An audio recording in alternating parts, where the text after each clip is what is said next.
Le général d'armée Thiou Esongesa Christian est arrivé ce lundi 6 novembre 2023 en début de soirée à Goma. À la tête d'une forte délégation militaire, le chef d'état-major général de FARDC a été accueilli à sa descente d'avion par le gouverneur intérimaire du Nord Kivu, entouré des membres du comité provincial de sécurité. L'arrivée du chef d'état-major général coïncide avec la reprise des combats dans la zone suite à la violation du cessez-le-feu par l'armée rwandaise et de ses pantins du M23. La montée en puissance des forces armées de la République démocratique du Congo est effective comme l'avait annoncé le chef d'état-major général des forces armées de la République démocratique du Congo. C'est ainsi qu'il s'est rendu pour sa énième fois ici à Goma pour poursuivre sa mission de commandement et de contrôle des opérations qui sont menées ici. Son séjour va certainement booster la détermination des FARDC à défendre la nation face à l'agression du Rwanda et galvaniser les morales des troupes engagées aux différents fronts.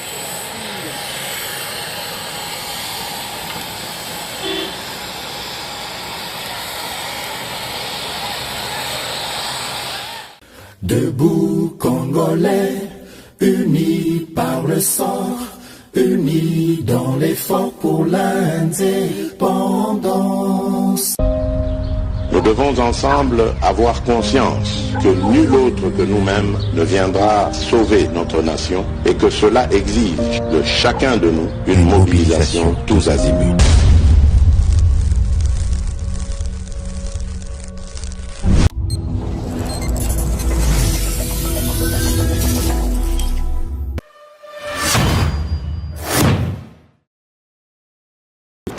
Bienvenue sur GCAM Télévision, fidèles abonnés, chers internautes, Naza, Naïsengwakwe Babino, Ebele à travers Mokili Mobimba, à travers République démocratique du Congo. Merci déjà pour la fidélité Nabino, merci pour la confiance renouvelée na Mwana Mboka Samba Olonga Kwame Nabino. Basango, il y a République démocratique du Congo à travers bien sûr analyse et décryptage, il y a un sujet Nabiso.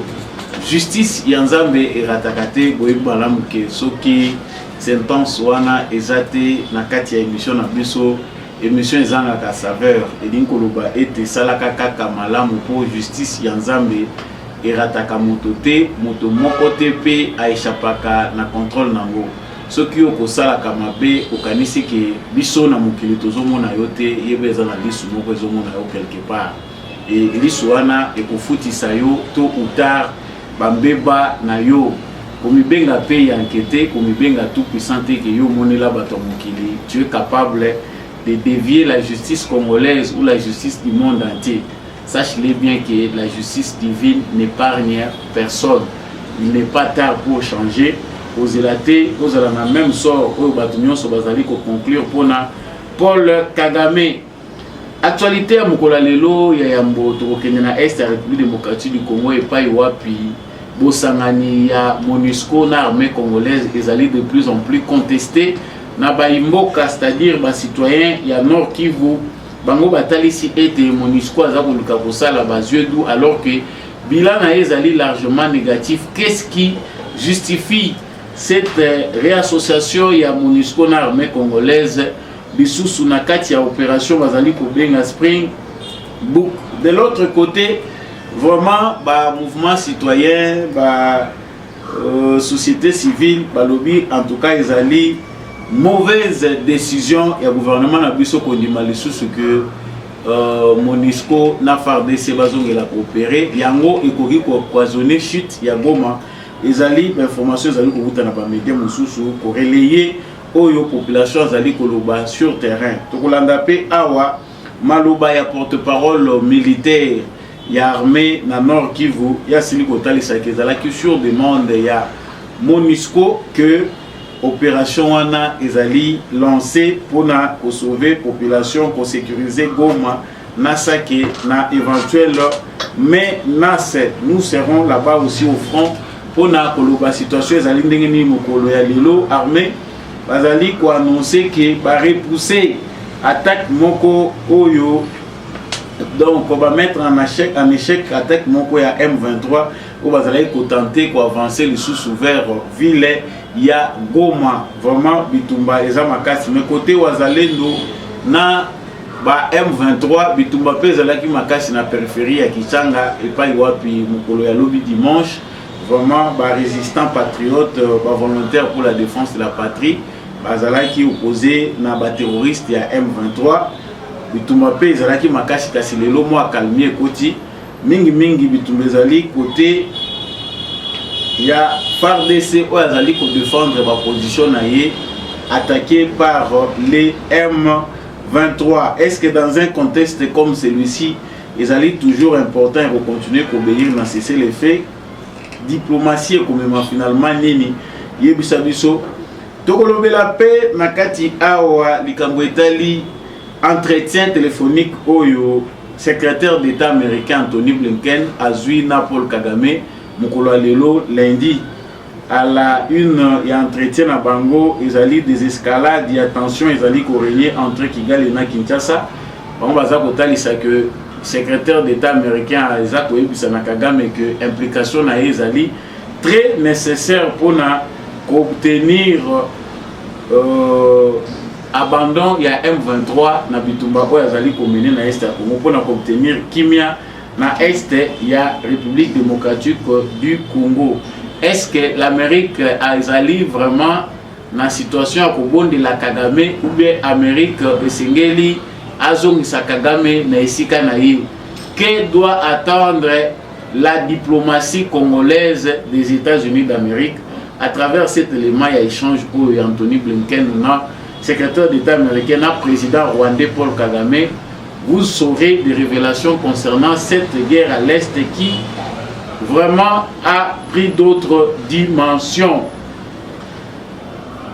Le chef de l'État, Félix Tshisekedi, a appris avec regret l'intolérance politique dont a été victime M. Martin Fayulu lors de sa tournée à Tshikapa au Kasai central et pas Iwapi.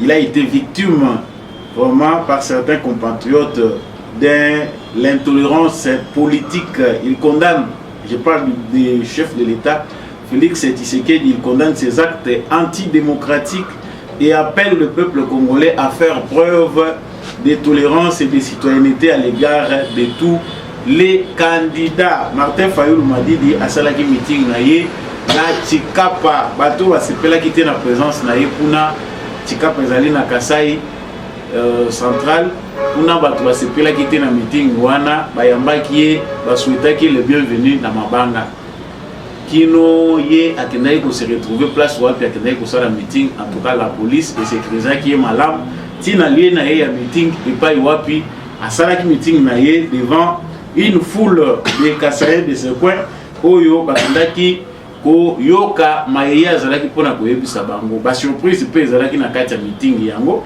kasi tata mokonzi ekolo azalaki na esengote koyoka ki mwana mboka Martin Fayulu abetamaki mabanga. En tout cas ezali ba acte moko antidémocratique ezali ko sécuriser te asengi na baimboka to batela kimia pendant période oyo ya campagne électorale ekobandaka la mingi te. Il ne faut pas tout céder à l'intolérance na ba acte oyo ezali malamu te.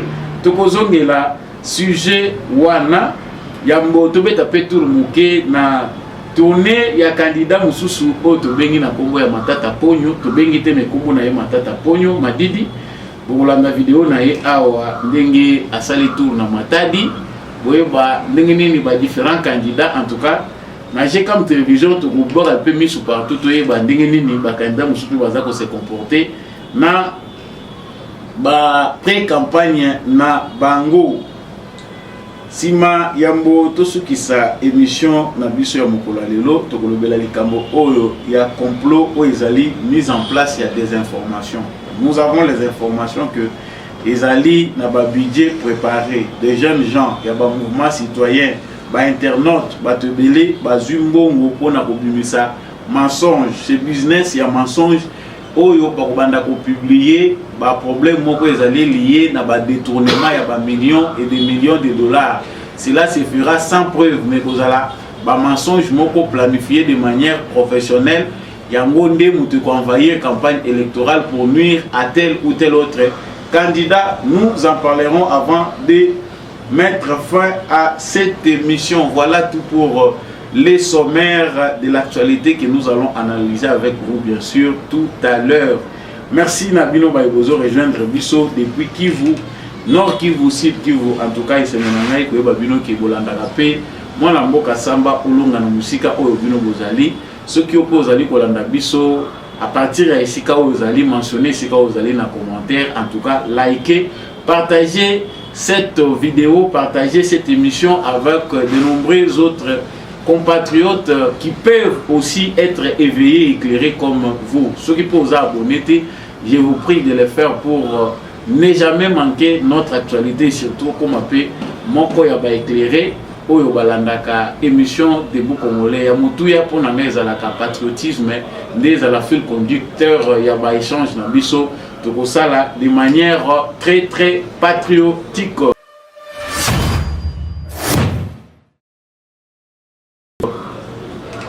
Des retours dans l'actualité, décision Oyo Zomaki Utapo Sonikaki, on a baïbolandaka émission Nabiso Tolobela qui paye en gros. Décision Ezali, il y a opération Spring Book Ezali, opération Oyo Ezali menée conjointement FARDC na MONUSCO. Opération wana na mutuya na yango Palobi Ezali pour sécuriser ville ya Goma na environ na yango, c'est-à-dire ça qui pour empêcher que ennemi Oyo babengi M23 mouvement terroriste ba poussa na pene ya Goma te. MONUSCO asilaki kotalisa ke en cas Oyo bango bakoya pour attaquer ville ya Goma, la MONUSCO ne sera pas obligée d'être dans la défensive, bango pe ba ko réagir, ba ko attaquer elongo na ba FARDC.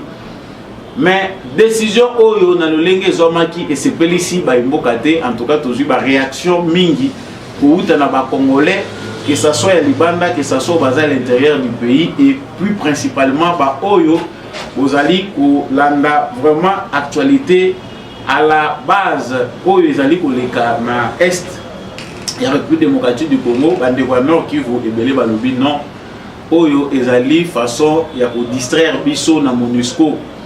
Pourquoi la MONUSCO devait attendre depuis tout ce temps pour lancer opération conjointe na ba FARDC? Awa bazali ko lancer opération conjointe na ba FARDC. Est-ce que matériel ya sika ya MONUSCO eye topé ezali nini ya sika oyo biso tokoki ko espérer? Parce que Samba Olonga yebisa biso, nous avons suivi avec beaucoup d'attention le secrétaire général des Nations Unies Antonio Guterres, qui dit clairement que les M23 sont une armée moderne avec du matériel sophistiqué.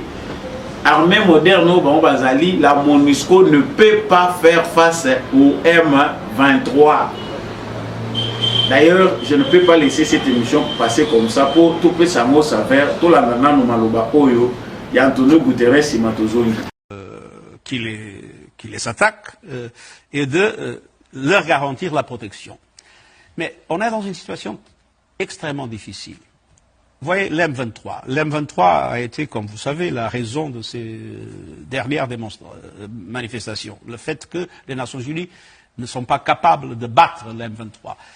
La vérité, c'est que l'M23 aujourd'hui est une armée moderne, avec des équipements lourds, qui sont plus perfectionnés que les équipements de la MONUSCO. Et viennent-ils du Rwanda, ces équipements? Ils viennent de quelque part. Bon, vous semblez dire ils oui. Ils viennent de quelque part. De quelque part d'à côté. Ils ne sont pas nés dans la forêt. Ils viennent de quelque part. Alors, ce qu'il faut, à mon avis, et c'est l'essentiel, c'est de trouver une discussion sérieuse entre le Congo, le Rwanda et l'Ouganda pour qu'on puisse avoir une perspective conjointe pour éviter cette permanente situation qui nous fait toujours, quand on a un progrès, venir en arrière. Il faut que ces pays se comprennent mutuellement et il faut que ces pays coopèrent effectivement pour la sécurité de l'Est du Congo et aussi pour les garanties de sécurité, il ne faut pas l'oublier, du Rwanda et de l'Ouganda. Il ne faut pas oublier que l'ADF est un mouvement originaire de l'Ouganda. Il ne faut pas oublier qu'il y a encore dans le Congo le FDLR, je ne sais pas comment on dit ça, comme ça, qui est un mouvement sorti des génocidaires des Hutus. Alors, il y a des préoccupations de tous les pays. Il faut qu'ils s'entendent parce que penser qu'une force de maintien de la paix peut résoudre des problèmes. Quand il y a maintenant des forces militaires extrêmement bien armées, c'est impossible. Et les populations, naturellement, ne le comprennent pas. Et pour nous, c'est une énorme... D'ailleurs, c'est un problème général sur le futur des opérations de maintien de la paix. Les opérations de maintien de la paix étaient faites pour maintenir... Voilà. Comme vous venez de le suivre, ce sont des propos d'Antonio Guterres. À Moni, après l'information que les M23 ont un très grand dispositif matériel et militaire. Bazali, une armée moderne. La MONUSCO ne peut pas faire face à une telle armée. Ils allaient makasi ko le kabango. Atalisaki incapacité des Nations Unies à combattre M23. Qu'est-ce qui justifie cette volte-face ces abosala que MONUSCO a zongé la lisusu na initiative que Tosangana na FARDC cette fois-ci pour défendre Goma et ses environs. Balienini, est-ce que Bibundeli Asika eye ils ont un avion de chasse na Congo ya Nations Unies, ils ont un avion militaire, basu matériel sophistiqué ou ils ont. Si c'est le contraire, appelons ça une aventure parce qu'on ne voit pas comment la MONUSCO peut faire face à une armée telle qu'ils l'ont définie par leur secrétaire général que les alliés armés sont sophistiqués. Ça, la plupart des Congolais, y compris moi, tous ont classé à mon aventure. Mais qu'est-ce qui se passe dessous des cartes des années? Parce que au moment où vous êtes photo,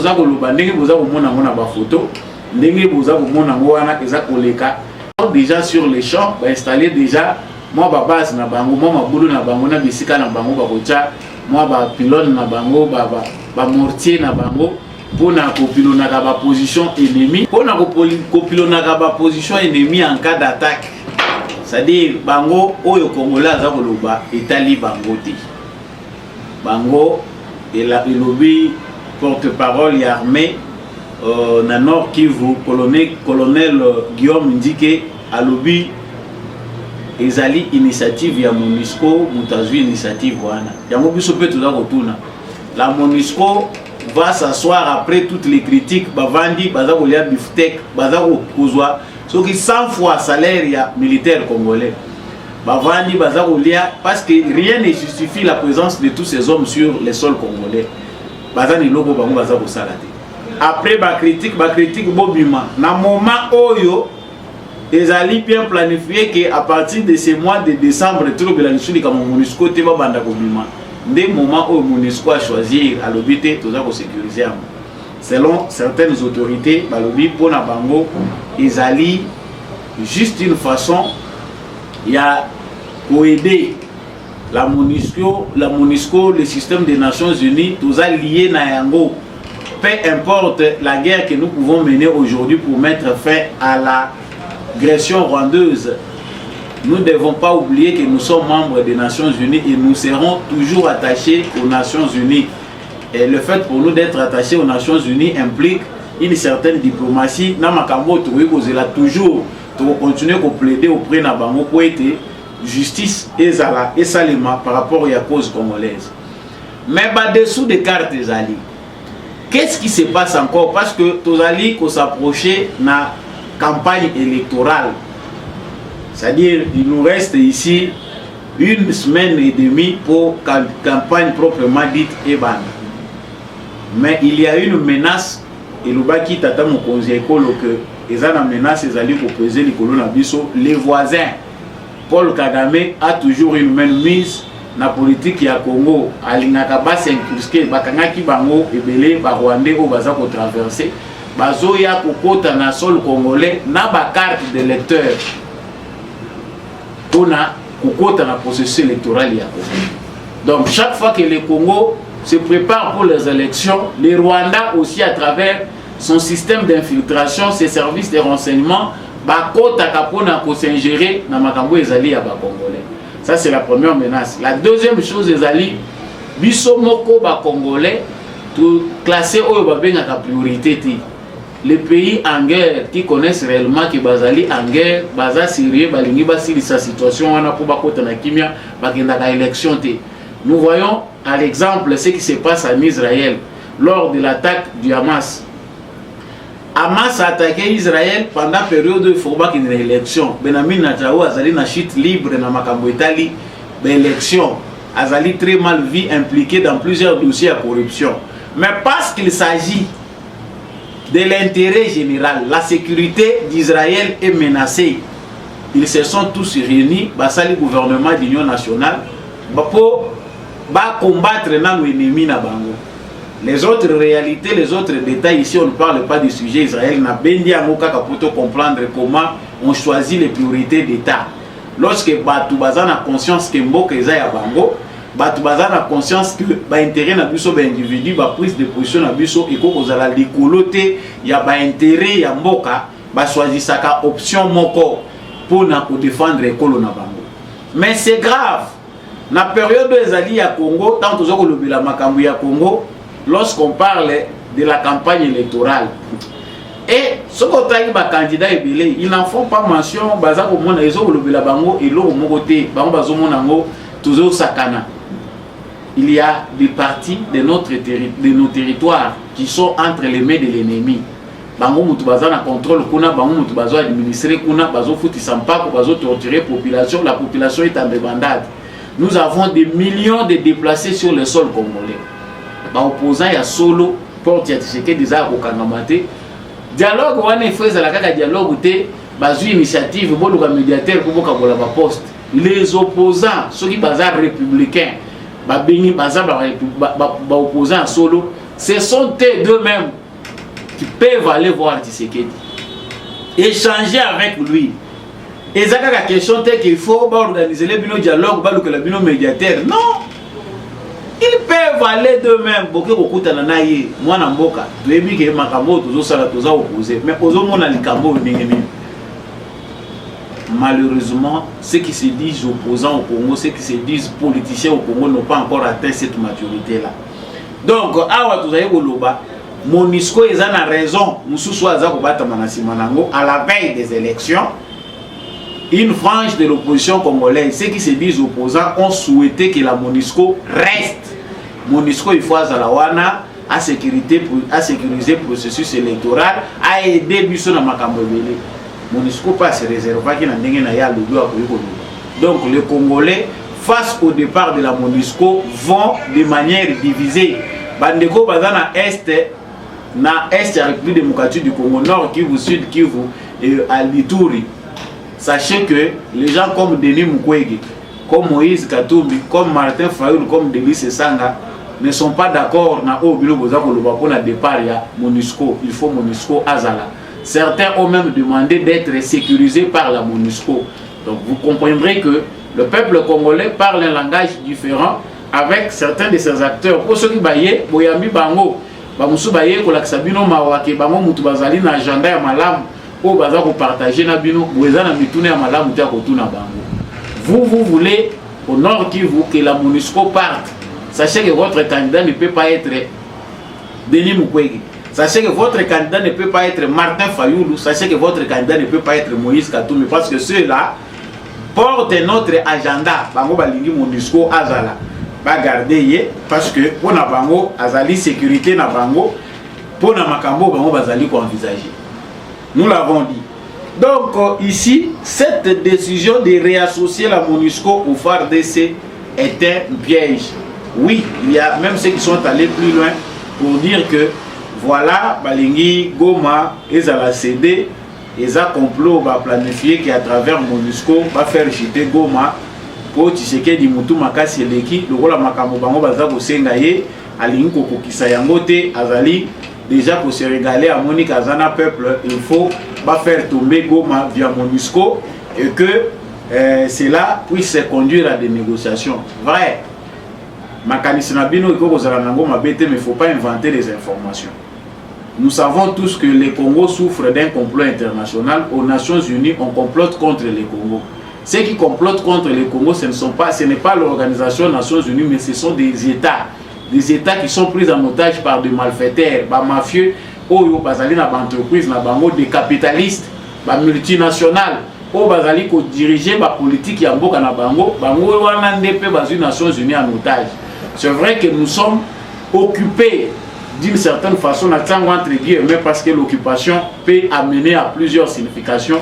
Et ils ont la polysémie et à terme pour l'occupation, tout ça, ils ont mais c'est un terme qu'on a juste emprunté pour les autres dans le contexte. L'ONU nous occupe parce que jusque-là, tout ça, pour moi, on a mais pour le bac, pour MONUSCO, on va s'associer à FARDC, va céder, Goma est tombé. Il faut savoir d'où l'on vient. Mindele wana bango moko bazondi maté. Il n'arrive pas à comprendre qu'est-ce que Félix Tshisekedi a fait pour que de 2020, 2021, 2022, 2023, Goma est tombé. Il s'étonne. Peut-être nous Congolais, nous n'avons pas le temps d'analyser les faits et gestes total à bateau ba visiter la biso ba ya intention ni. En 2022, Goma a été le capitale ya balai diplomatique na Congo. Bato nyonso baza koyawa bazolika na Kinshasa bazomela tika ka Goma Union européenne aye ba oyo baye ba délégation ya France aye ba président ya kala ya France baza koleka Goma. Dans l'agenda international, dans l'agenda du complot, l'année 2022 ou le début de cette année 2023, Goma devait tomber. Ils avaient tout planifié pour que Goma tombe. Cela devait conduire à une forme de négociation où Tshisekedi a possédé. Parce que Goma, tant que stratégiquement, ça pèse lourd. Les autres territoires, Babisika Moussou et Zawokoya, ils ont vous regardez, ville lokola ya Goma. Tant que Goma est à l'époque à Kabila. C'est ça qui a conduit à la négociation. Victoire, FARDC à Longaka, oui, FARDC mais Kabila a négocié. Il a laissé des pans entiers à l'exploitation. Ougandais na Rwandais va exploiter or, coltan, tout ce qu'il pouvait prendre là, à Tikelaki Bango. Yango bali mwakate, ceux qui va vaincre Bango militairement, balingaki va se passer, bakenda kozonga, bakeko kovanda na Ouganda, bakeko kovanda na Rwanda. Et pendant ce temps, c'est l'argent des Congolais, bon ya ba Congolais zobima bali saka Bango ba vanda na Bango à l'aise. Baza poser, bazolia na Bango bon na Bango. Aujourd'hui, c'est le contraire.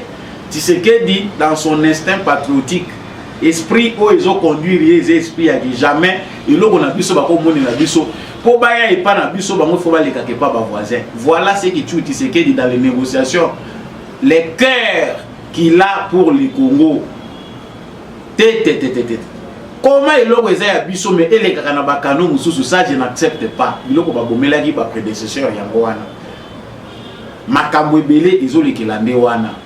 Donc, ici, la question de Goma qui refait surface, Balingi Bazwa Goma pour faire ceci, non.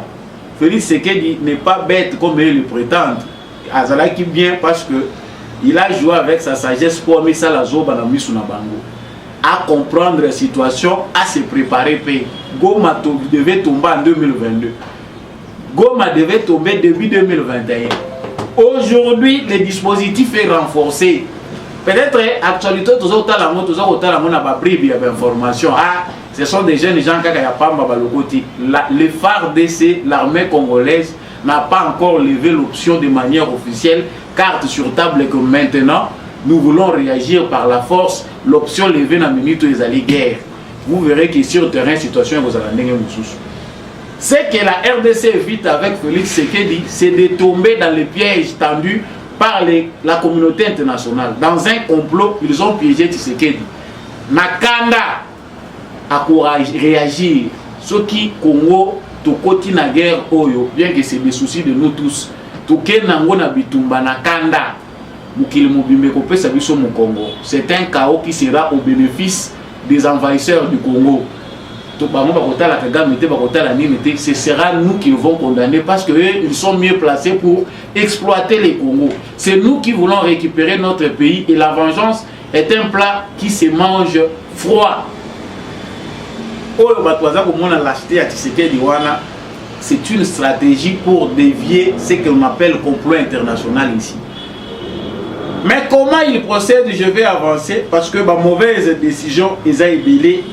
Tout le monde dit qu'ils ont mauvaise décision, mais nous devons tempérer nos émotions entre la logique d'État, entre les réflexions d'État et nos analyses comme citoyens. Il y a une ligne de démarcation. Ceux qui ont en tant que citoyens analysent, une ligne de démarcation entre les affaires d'État. Entre lorsqu'on est au sommet de l'État, on voit les choses d'une certaine façon par rapport aux informations qu'on reçoit. Experts, il y a des réseaux sociaux, il y a des médias, parce que yo sont experts. Nous avons nos experts à nous, les communicateurs locaux, les biso, parce que nous avons marié les macaques pour les Katisekedi, pour avoir des informations pour les Kabango. Non, chers Congolais, là c'est un conseil. Prenez le temps de savoir toujours avoir des limites par rapport à ce qu'on voit et ce que nous ne voyons pas. Bitumba, ezali ko continuer. Awa naza ko sala moto moke na Bitumba esalami lelo. Donc pour na makambo eleki ya Bitumba lelo oyo combat na Nord Kivu, armée congolaise a repoussé oyo ezalaki tentative ya M23. Mukola lobi ba M23 ba récupérer ki ba village mususu. Comment il récupère ces villages? C'est toujours à travers la manœuvre de cesser le feu. Awa biso ligne à ravitaillement, les lignes par laquelle corruption et les karamakasi n'armée n'a biso. Les stratégies, il y a ministre de la défense, il faut travailler durement pour que politico yamabe ezali à la base, il y a ravitaillement en retard. Oyo et kozaka ba perte na armée na biso ici là. Jean-Pierre Bemba, na benyo deux fois, na boyi ko benga troisième fois. Aux ministres et à défense, en réalité, il y a Jean-Pierre Bemba Gombo oyo bato ba yebelaki na 2006 qui était le vrai gagnant des élections face à Joseph Kabila.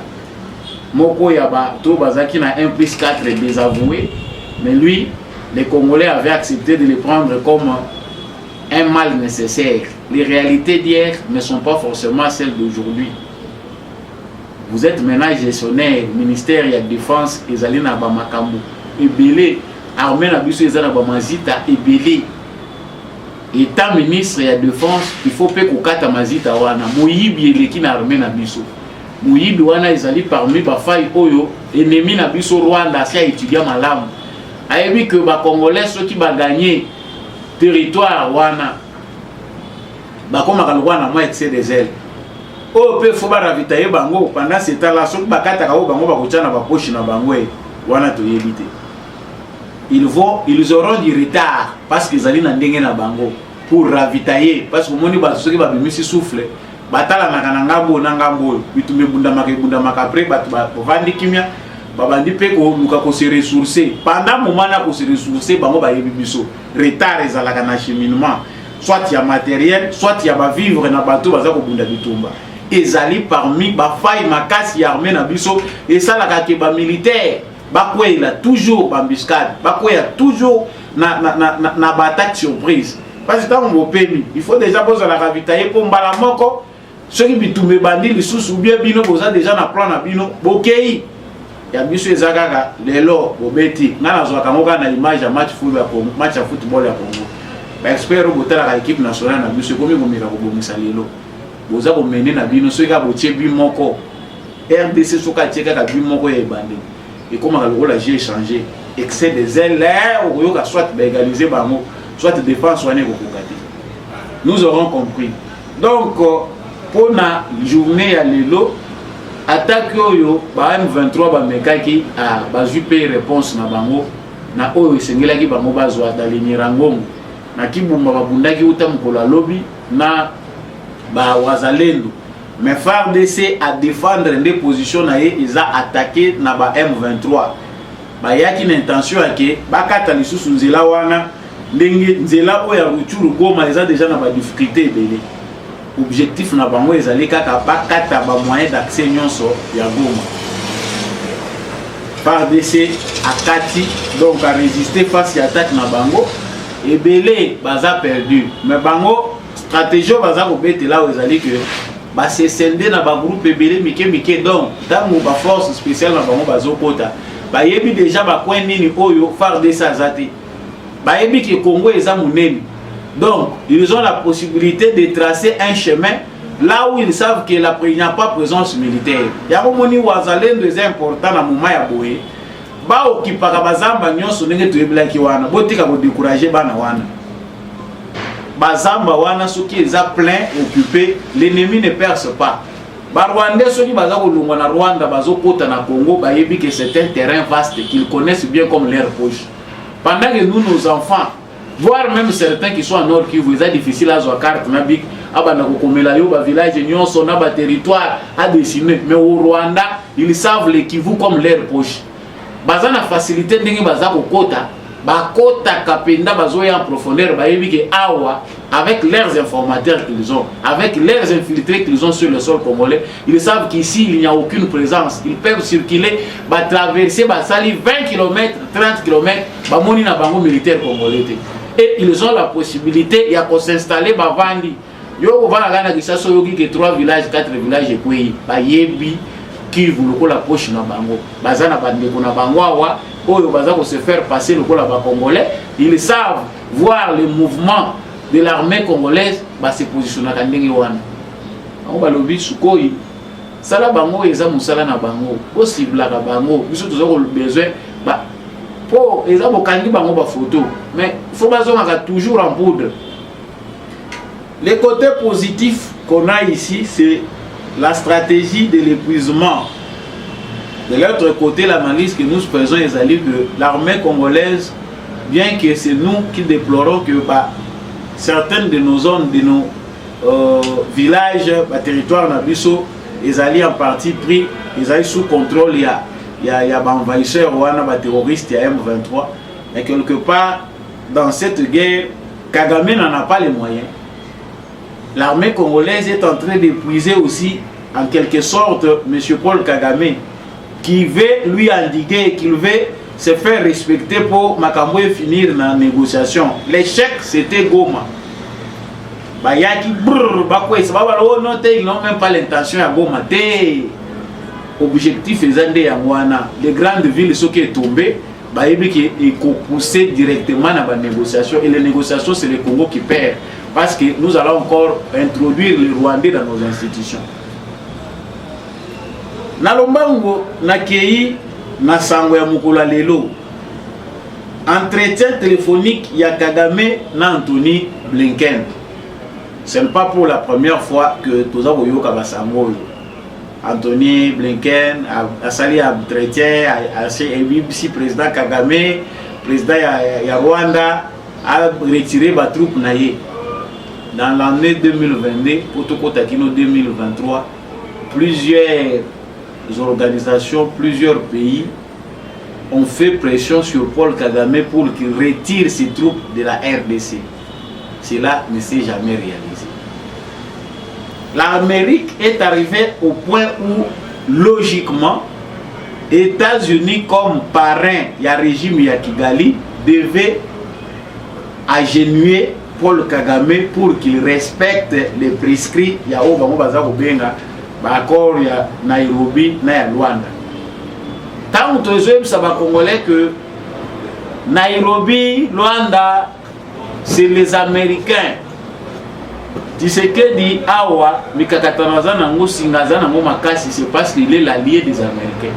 C'est parce qu'il est obligé de respecter les États-Unis. Pas si vous n'êtes pas dans la diplomatie, handicap la diplomatie, c'est les États-Unis d'Amérique. Orientation dans le Pesaka. C'est difficile pour Tshisekedi de ne pas céder à la recommandation de ses principaux partenaires. Bateau nyonso ba pays partenaires politique à Tshisekedi ils ont retourné à 98% na ba américain. Njoka ba américain on a kati na bango ba bololé pe baza na kati. Et pour excuser nga ba terme a on a yaki pona ko injurier te mais que des fois ça énerve. Tous les Américains ne sont pas sages il y a des Américains qui sont aussi bourriques comme ceux qui sont aussi chez nous ici. Qui en tout cas, c'est un danger permanent pour les États-Unis d'Amérique de continuer à maintenir en place Paul Kagame. Ce sont eux qui l'ont amené au pouvoir. Aujourd'hui, il représente un grand danger. Si le terrorisme risque d'embraser toute l'Afrique centrale, les pions américains vont placer en Afrique centrale, mais le base. Il y a genèse, il y a terrorisme dans la région, il y a Grand Lac. L'Amérique est pour quelque chose sur la naissance, il y a terrorisme dans la région, il y a Grand Lac. Les Andes américains. Si vous avez Anthony Blinken a bengi Kagame encore une seconde fois, l'essentiel de leur échange tourne autour de la situation à l'est de la République démocratique du Congo. Comme les Américains accrochent une importance dans l'élection de la République démocratique du Congo. De manière générale, les Américains n'ont pas encore un autre candidat. Leur candidat, c'est Félix Tshisekedi. Wana tout au-delà du débat où tout ça na Congo à l'interne, parce que nous devons faire un nettoyage dans notre politique. Mais au niveau du sommet, dans la haute politique, Tshisekedi, c'est le candidat oyo américain nan ba moni remplaçant na yéti. Quand ça se décide dans les magouilles, on dit autre chose, on s'attaque à Tshisekedi. Mais lorsque les raisons d'État priment, les Américains, la maturité politique, là ils choisissent un raisonnement normal. C'est les Américains qui voient plus que le Congolais que Awa, Tshisekedi, Aza incontournable. Il est difficile à ce stade de remplacer Tshisekedi. Ils ne sauront pas maîtriser le Congo. Et ça possible d'aider. Tshisekedi qui détient déjà le pouvoir, avec l'aura qu'il a dans la population congolaise, les Congolais ont beaucoup compris avec lui, même si certains ne l'admettent pas. Ça, s'il y a ici étudiant au Kala avant Bisso, pas en avance, que Moutoyo a déjà un avantage. Maïe la zone ango et sangisina pouvoir azui et si révolté ba Congolais au muto et ça la basi ba pousser un raisonnement. On ne peut plus les traiter de la même manière qu'on a fait dans le passé. Voilà pourquoi Tshisekedi est incontournable. Les restes de ce qu'on va voir ici dans les élections et les conséquences des complots que nous envisageons comme Togo Kimayango, et un scénario pour certains qu'ils se maintiennent dans l'espace politique, pour les autres, ils allaient peut pousser bango na COP, na bapare na bango occidentaux pour minimiser Zala. Quand on a un politicien comme Katumbi dans la politique congolaise, il y a des malfaiteurs à l'extérieur qui sont contents parce qu'ils ont un de leurs dans la scène politique congolaise. Quand on a, je ne sais pas qui n'a voté ça dans la Congo et on sait comment certains pays se réjouissent d'avoir leurs représentants. Pourtant, ils se disent congolais. Mais bazo c'est pela qui bakanda na bango na bazala na bango na politique ya Congo. Donc, l'entretien téléphonique d'Anthony Blinken, na Paul Kagame ezali mise en garde comme d'habitude, parce que mise en garde wana plusieurs fois ils ont cassé par les démocrates américains. Ici Kagame, il faut à ça l'assemblant. C'est ça un peu la vraie révélation. Kagame doit faire semblant parce qu'ils ont beaucoup fait pour faire fléchir Tshisekedi dans la position de la négociation. Il y a genre Oyo, Kagame Lina même. N'oublions pas que pour les États-Unis d'Amérique, ils se cachent derrière une affaire qu'ils connaissent bien, qu'ils maîtrisent bien. C'est aux États-Unis de mettre fin à cette aventure qu'on appelle guerre à l'est du Congo. Et ils sont bien américains, plus même que par nous les Congolais. Ils ont la carte de cette aventure-là pour les Kabuso Congolais. Mais parce qu'ils doivent faire chantage à Félix Tshisekedi, voilà pourquoi ça a pris tout ce temps. L'état que ça a pris, retenons le seul mot qu'on connaît, c'est le chantage qu'ils font à Félix Tshisekedi. Les Américains ont toutes les possibilités, même seuls, de mettre à genoux Kagame et de mettre terme au conflit, ce qu'on peut appeler comme ça, conflit à l'est du Congo, guerre à l'est du Congo. Les Américains à eux seuls, ils sont capables de le faire. Mais le cas là, Félix Tshisekedi a un mauvais élève. La culture, il y a négociation selon Ndenge Bango Balinaka. Parce que Bango Tshisekedi dans les négociations, devait laisser ce qu'il a trouvé comme il l'a trouvé. Mazita na bango ezawana bisika balila kaba na sima Uganda na sima Rwanda de Kenya mutu na mutu azana ndenge na zulaka les désordres au biso toza ko benga M23 Tshisekedi mutu asekusha. Nous avons des analphabètes politiques, tolérons-les. Na koka ko discuter na bande ko mususu te mituna batuna ka parce que on comprend que moni bandinga tant bande ko comprendre politique awa yo zalina on ndombo. Depuis 2001 ba mona ki mboke kei. Depuis 97 bato ba mona ki mboke zo ke malamu te 98 wana yo zalina on ndombo. Ozana on s'appelle. So les lots qui est grave maintenant est touché na bato yo ba kanza ki ko toucher ba moté toucher ba mo surtout tous ça ba politicien. Mais toi tu n'avais rien compris jusque là aujourd'hui. Tu ne vas pas comprendre rapidement. Ça te prendra du temps. Affaire aux abolobela awa ezana mo Tshisekedi te. Tshisekedi aye lokola ko aggraver mo parce que logique ya mimi na terrain bango ba mesana na ngoti. Les Américains nous font un chantage pour rien. Si les Congolais comprenaient les choses, na kanisi ba Américains ba ba agir mbango. Nde ambassade des États-Unis est déjà envahie par les Congolais. Parce que cette aventure ce sont eux qui la créent. La communauté internationale de manière générale savent qu'ils ont des dettes des Congolais. Et ça sonne pour la communauté internationale d'agir dans d'autres conflits dans le monde et regarder na Congo, Lobano, Tolingi, Kimia Ezala, et il faut dialogue. Le dialogue que les États-Unis, l'Europe, la France et les autres veulent entre les Congolais et le Rwanda tournera autour de quelle matière? Si ce n'est pas la matière que nous avait dit Nicolas Sarkozy l'autre fois. Non, voilà, pour vous à la Kimia, il faut moi intérêt mususu négocier avec mon voisin pour la Kimia. C'est-à-dire, vous cédez, mais vous avez Kimia. Et ceux qui se sont inscrits dans cette logique depuis longtemps. Au Basi Bayeba qui est République na Bango ya Kivu eza ya Bango. En tout cas, ils ont le manamutu na Bango te. La pensée est qu'on peut effleurer même mutu na Bango te va comprendre que le temps est pour le changement. Mais le seul espoir que nous avons, chers Congolais, s'appelle Tshisekedi. Nous pouvons interpréter la politique de différentes manières. Les uns nous traitent pour des partisans chaque fois que tu le. La politique haute est très haute. Tshisekedi est arrivé à un point où il ne peut plus faire marche arrière. Oyo ici Salamine Lubami qui est belé. Tshisekedi a eu aussi à un moment de jouer l'hypocrisie avec la communauté internationale. Faire le profil bas, mais vous verrez bien qu'il a haussé les tons. Mboka Ezaya Bisso, Mabele Ezaya Bisso, ça suffit. Voilà le message. Donc, si nous Congolais pensons que ça va se décider aux États-Unis, ça va décider aux Nations Unies, non, suivons les tons de Tshisekedi. Il avait commencé plus bas, pour apporter un terrain, à Zouana Noumazita, Wana Kota, à s'installer Malam. Maintenant, il hausse les tons, ça veut dire que le pays nous appartient. Vous qui êtes l'équipe, vous ne pensez pas que... Non, non, non, frère. C'est une affaire congolaise. Ne réfléchissez pas sur l'orientation de vos petits politiciens qui viennent nous désorienter. Le problème est au sommet du monde. Nous luttons pour la reconnaissance de notre État, qu'on ne veut pas considérer des faits comme un État.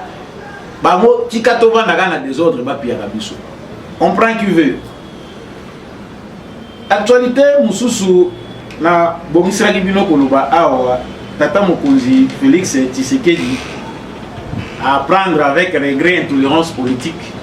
Il y a Oyo Martin Fayulu azaki nango victime na Chikapa par certains compatriotes. Il condamne ces actes antidémocratiques et appelle les peuples congolais à faire preuve de tolérance et de citoyenneté à l'égard de tous les candidats. Comme vous l'avez suivi aussi le week-end, malheureusement tout ça là qui est le Maya Chikate, Martin Fayulu avait fait sa descente au Kasaï. Pour certains, Kasaï est tribal, Kasaï est limité, Martin Fayulu a Kitaki. Mais, dengue ba sentiment ya bato ezali partagé, non violence, bato nyonso babota makanamote ba mususu faut ba ye ko lisa bango ya. Moi, ma banga, il a qui candidat Martin Fayulu, parce que c'est de la violence, je ne peux pas vous représenter ça ici. Ma banga, il a qui Martin Fayulu. Et accompagné, mais police et Salim Moussala n'a pas ti, la commission n'a eu un meeting. et Tony. Moi, espace Wana, bon, on dit que c'est un plein, c'est la foule. Parce que l'espace où on est la batterie, c'est même pas Sainte-Thérèse, c'est pas l'espace qui était sur Triomphal. Espace bon, moi mini, stade municipal, on a vu sur le stade municipal, il y a Bandal, stade municipal, il y a Bandal, les hommes. Donc, je cherche un peu ici, stade municipal, où il faut contenir, genre, il y a espace où il y a Zalaki. Il était devant ses compatriotes, là, il a quand même fait son meeting. Atalisi, n'engeni nimbo, les gens en souffrance, bazo souffrir, allez ici, Congolais, c'est ça la beauté de la démocratie. Il est descendu au Kassai, il a fait ce qu'il pouvait faire. Mais quand il paye un meeting, surprise est là qui. La surprise était que les mêmes personnes qui étaient venues suivre l'écouter dans le meeting avaient d'autres sentiments. Les sentiments na bango ya Tshisekedi balobi en tout cas yo na nyorobo ya Tshisekedi ya. Il y a parce qu'on ne peut pas reproduire des bêtises ici. Ils ont injurié, ils ont dit ce qu'ils pouvaient faire. Les meetings là, retenons que Batoyo, Bakendaki Koyoka Fayulu, Bazalaki Baki a Fayulu te, Bakendaki Tempo, Bakendekota la président Eli, mais Bakendaki Po Bayoka. Le peuple kassaïen, c'est parmi le peuple le plus accueillant. Nous salimate que moni na Kasaï, Okei, Outiwapi, Okei, Onoki, qui va attaquer. Tout sauf les Kassaïens dans le contexte, ils sont très hospitaliers, il n'y a pas de problème sur ce genre. Même si misère, ils ont frappé Mingi, espace grand Kasaï, mais les Kasaï n'ont pas tourné le dos à ces vieilles habitudes, il y a toujours hospitalier. On sait que Martin Fayoulou a salué au Koyekosala, mais geste wana ya kubambaye mabanga, ils ont mal pris. Même le président de la République a réagi parce qu'il ne faut pas céder l'intolérance politique. Donc, ça là, vraiment, oyo ba acte ezali démocratique. Ezali possible ya boycotter candidat sans kobeta mabanga, sans batuba kufa. Parce qu'avec cette allure là, certains vont acheter les machettes pour leurs partisans, les autres vont chercher à être armés de bâtons chaque fois qu'ils vont circuler dans telle ou telle autre province. Toutes les populations congolaises ezali essentiellement jeunes, principalement jeunes, à 80% ou 70%. C'est facile d'instrumentaliser cette jeunesse-là. Tout le Congolais, tout le monde, la plupart sont hypocrites. Pour ceux qui veulent bouffer l'argent, il peut aller partout. Alors on ne peut pas aujourd'hui être erré d'un plein. Non, au Congo, tu es plein. Et ça, le Maganangon de Yohan. Donc, apprenons à être tolérants, chers frères de l'espace Kassai, que ce soit Kassai central, Kassai Nini, Boyeba, Lulenge Nini, ya pour éviter complot. Ça deviendra très dangereux si vous vous laissez manipuler par des politiciens qui n'ont même pas le souci des élections. Élection, on a balingi en vote. Bamusu baza ko dialogue. Élection ebe ba po ba dire na dialogue. Alors vous allez leur fournir des moyens pour s'entretuer. Non, voilà pour tel ou tel candidat. C'est ici pour moi l'occasion d'interpeller le secrétaire général de l'UDPS, secrétaire général Augustin Kabouya. Tout le monde a une vidéo moko awa. Nazotika tolanda vidéo pour servir de leçon simatozogi.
qui parle de lui de peste, na balabala, porteur d'un message de violence. Yo opédisa que Moïse Katumbi aye mekapocha wate. Mboka ya yote. Il a le droit à sa candidat validé la Cour constitutionnelle. Boycottez-les seulement. À travers votre discours, vous devez convaincre Bandeko Bazali na Kasumale Saki bon meka konyata makolo la bino na meeting wana te. Mais dire que aya wate au salabo non. Chers membres, chers responsables des partis politiques, la paix que nous cherchons tous est possible que va former en gros paix wana tozwango ba candidat au nyonso ba signer pacte social. Il y a paix pendant la période électorale est possible tous en akimia wana. On s'inquiète que le ministre de la Justice et de l'Intérieur pour permettre le fonctionnement des partis politiques. Parti Ezali na isika pour former les jeunes, pour former les cadres et les militants. Je pense que ça c'est à insérer, malheureusement, dans un candidat député. Mais c'est important d'insérer dans le cadre de parti politique avant de valider que vous avez parti politique, moni siège nabino, moni salle ya siège nabino, oyo ils allaient bien équipés avec des formateurs pour former les militants nabino, na ba cadre nabino. Et puis bateau yo bazali pour former bango bazala paix certifié. L'incivisme oyo tozali ko lila pendant les périodes électorales et pendant tous les autres temps oyo tozali ko vivre, c'est parce que les politiques bon bazali ko mbena ba politique sont eux-mêmes inciviques. Azuka arrêté ministériel par fonctionnement à parti politique et si nango bien familial to bien na biso moko ya nini parti ezaka saki na yoana tama comme na besoin de manifestation après 6 mois 3 personnes mbongo pour que nous na bato. Voilà ce que sont certains partis politiques ici. Réfléchissez-y. Félicitations à Tata Mokonzi Ekolo oyo asali musala malamu. L'autre alerte nazako kende nango na suka pour développer un malamu na émission Ekoya, mais na lobela ki yango awa ezali likambo ya des informations. Sachons bien que pendant cette campagne électorale, ba élément musu se uti ko côté la ngai na ko lobango sur na information Ekoya. Mbongo etamboli pour na ko diffuser ba fausses informations. Il y a des spécialistes, il y a business, il y a mensonge. Bazui mbongo pour basala biso makamoto vivaki na 2018 parce que na kati ya infobésité oyo na pluralité ya ba message muto akomaka lokola robot soko za na ba repère te on peut te manipuler facilement. J'y reviendrai parce que ben élément sikanazu ezo singa na méditer nango dessus. Mais ya moto kabwana bozui moi vidéo wana ya candidat Matata Ponyo na Matadi Simande Tozoni. Ya on a filmé nana.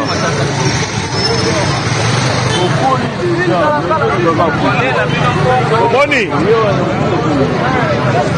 Ete ayo. Ete ayo Matata Ponyo. Olukaki campagne yangwana.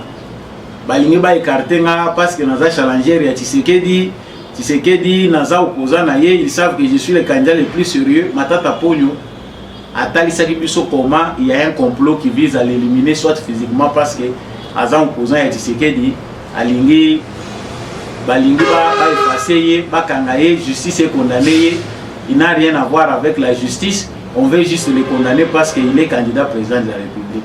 Campagne yangwana batikeli obota la combien de personnes fayula za kotambola na bango na Matadi na nzela. Et les gens savent que c'est un voleur. Ata tolérance tozali koloba awa, mais ceux qui ba Congolo penda ba réfléchir ya solo. Tozali na Arabie Saoudite. Les héros va prendre yote. Certainement nous sommes un peuple très pacifique. Ata toza koloba o toza koloba toza très pacifique. Matata Ponyo est aussi candidat parmi les 26 candidats. Oh, bah, oh, il y avait un complot autour de ma personne. On a voulu m'empoisonner. On a voulu me faire ceci, ça la campagne. Pour le campagne, ça la campagne. Tambola partout. La même personne qui ne veut pas répondre de ses actes, tu as géré près de 300 millions de dollars du projet Mukangalonzo.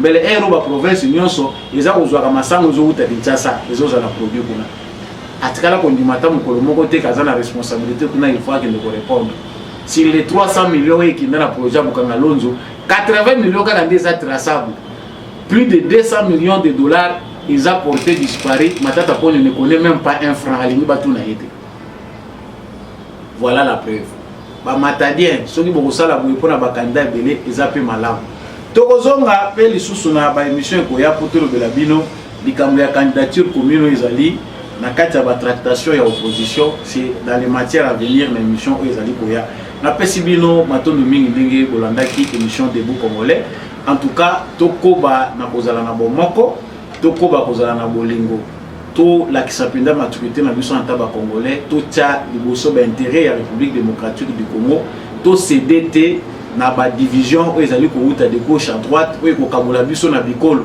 et ko kabola biso na ba parti politique ba sentiment ezalaka personnel mais nous devons toujours favoriser le vivre ensemble parce que l'intérêt doit être général. Merci mingi l'équipe technique en décombi à Chaco à Kambakinga ikwete émission au Rekoma na bitando na bino matondo mingi na porte Gérard Kabea candidat député national ya la Tchangu.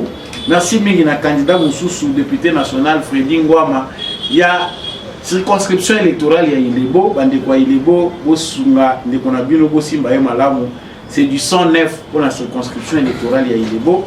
Merci mingi na l'homme de la vérité des urnes Jean-Louis Timbalanga. Merci beaucoup à Papa Boniface Mpunga. Merci à mon vieux Maurice Kikangala.